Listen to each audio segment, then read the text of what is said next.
Memadai demo pecah depan kantor KPU diwarnai masa aksi bakar ban api terlihat membara besar. Semua kita lapisan masyarakat mendukung hak angket. Tidak perlu bertele-tele. Dengan hak angket ini akan terbongkar semua. Bisa kita menjatuhkan, menginvestigasi Pak Jokowi dengan kode-kodenya. Siapa dalangnya?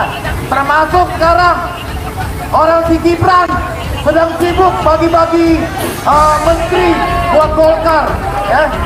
Jadi tolong kita semua bersatu, jangan ada yang terpecah belah.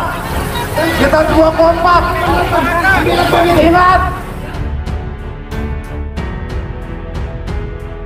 itu kan begitu banyak hal-hal yang secara sistematik didesain bagi kepentingan calon tertentu, dan kemudian betapa suara rakyat menjadi mudah dimanipulasi.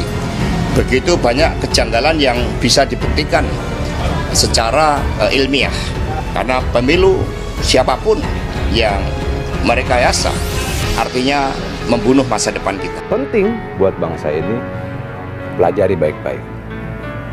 Apa yang dipelajari secara akademis bagaimana, secara regulasi bagaimana, peluang-peluangnya bagaimana, kemungkinan-kemungkinan dan sebagainya dan sebagainya. PD Perjuangan sedang dalam tahap itu.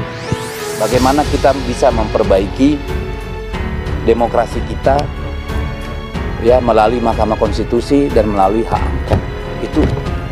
Jadi kalau ada orang yang bilang, ini nggak terima hasil Pilpres, urusannya apa? Nggak ada urusannya. Anggaplah ini proses yang biasa. Konstitusi memberikan hak bagi DPR untuk melakukan hak angket.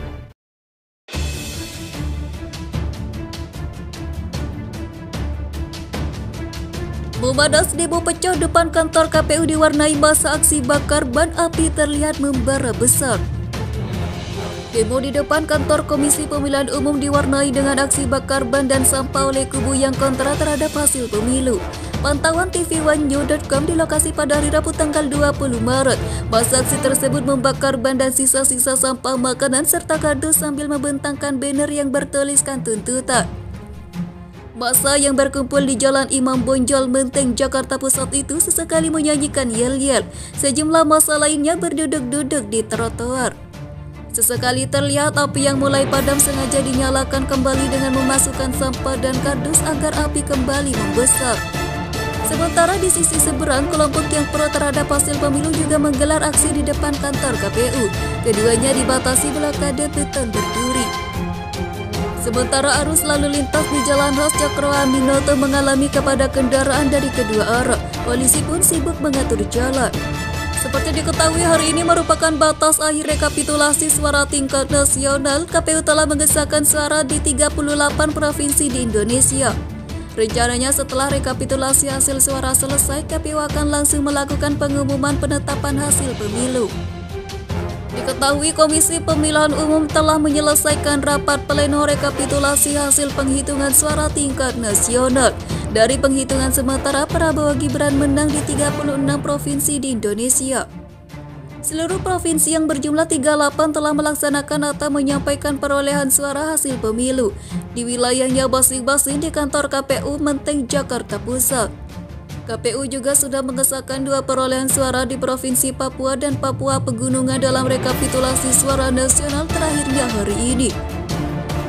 Jika dilihat secara keseluruhan, Prabowo Gibran unggul di 36 provinsi dalam perolehan suara pemilihan presiden atau Pilpres. Untuk pasangan nomor urut 1 Anies Baswedan dan Muhaimin Iskandar hanya mampu memperoleh keunggulan suara di 2 provinsi. Sementara pasangan nomor urut 3 Ganjar Mahfud dapat dipastikan tidak memiliki keunggulan suara di sejumlah wilayah di Indonesia. Di sisi lain, KPU mengaku akan langsung mengumumkan hasil pemilu setelah seluruh daerah telah melakukan rekapitulasi nasional.